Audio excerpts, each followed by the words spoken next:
Want to switch to Mint Mobile and save money? First, ensure your phone is compatible with an IMEI check. Your IMEI, International Mobile Equipment Identity, is a unique 15-digit code that identifies your phone, like its fingerprint. Find your IMEI by dialing *06 on your phone or check in your settings menu. Go to mintmobile.com/check compatibility and enter your IMEI to check compatibility. This tool checks if your phone works with T-Mobile's network, which Mint Mobile uses.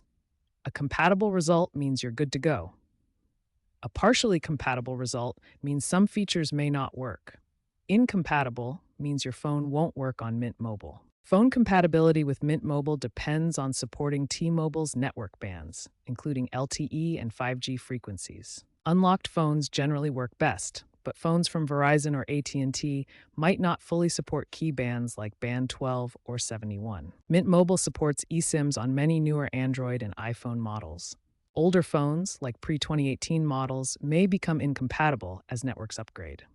Always double-check compatibility, even after purchase, as software updates can affect band support. Use Mint Mobile's IMEI checker for the best results. Also check T-Mobile's coverage map to verify network strength in your area.